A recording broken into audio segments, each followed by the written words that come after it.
Vous trouvez qu'il a fait chaud en 2022. Attendez de voir 2023, cela pourrait être pire. L'an dernier, des records ont été battus dans plusieurs pays européens, dont la Belgique, qui a connu à Uccle son année la plus chaude depuis le début des observations en 1833. On va en parler avec François Massonnet. Bonsoir et merci d'être avec nous. Vous êtes climatologue à l'UC Louvain.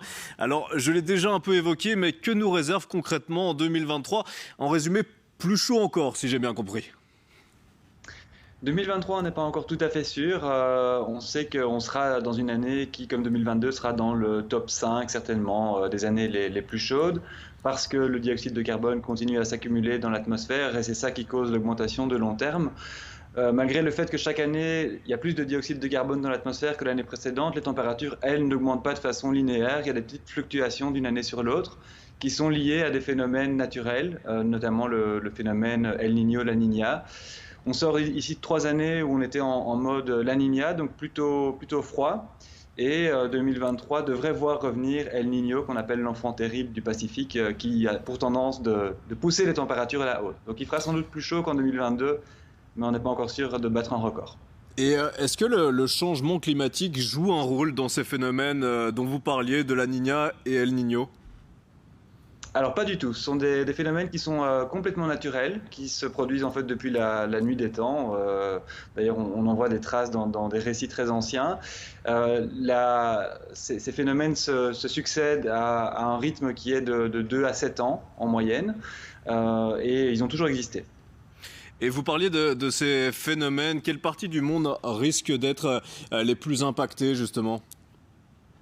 Alors comme ça se passe dans le Pacifique équatorial, les 2 premières zones qui sont les plus touchées par ce phénomène, ce sont d'une part les côtes sud-américaines, Chili, Colombie, tous ces pays sur la façade ouest de l'Amérique du Sud. Donc eux vont voir, si El Niño revient, des régimes de précipitations plus intenses et des températures un peu plus élevées. Et l'autre zone géographique qui est concernée, c'est l'Australie. En Australie, quand le phénomène El Niño revient, eh bien, il y a souvent des grandes périodes de sécheresse et souvent des feux de forêt aussi qui accompagnent tout ça. Pour terminer, François Massonnet, je voudrais aussi vous faire rebondir au titre d'un article paru hier chez nos confrères du Courrier International.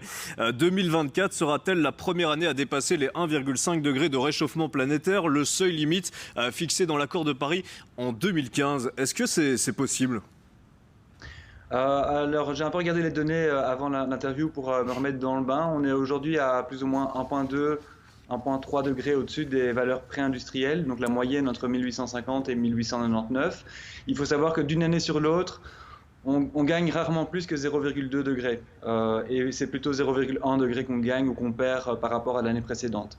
Donc atteindre 1,5 degré en 2023, sûrement pas. 2024, sans doute pas. Ce sera sans doute pour 2025 ou 2026, évidemment, à condition que les émissions de dioxyde de carbone continuent comme on le fait aujourd'hui. Et symboliquement, ça voudrait dire quoi de dépasser ce seuil des 1,5 degrés? Voilà, vous l'avez dit, c'est vraiment un seuil qui est plus symbolique qu'autre chose parce qu'évidemment, en fonction des données qu'on regarde, on a des valeurs qui vont un petit peu changer. Ça voudra dire quelque part que des accords qui ont été coulés dans le bronze en 2015 par 196 pays, eh bien finalement ne sont pas respectés malgré tous les efforts qu'on s'est mis pour essayer de rester sous cette barre de 1,5 degré. Donc ce sera quelque part un aveu d'échec, même s'il faut continuer à essayer de limiter les températures en dessous alors de 2 degrés. Merci François Massonnet d'avoir répondu à nos questions et d'avoir été avec nous en direct dans Premier sur l'un.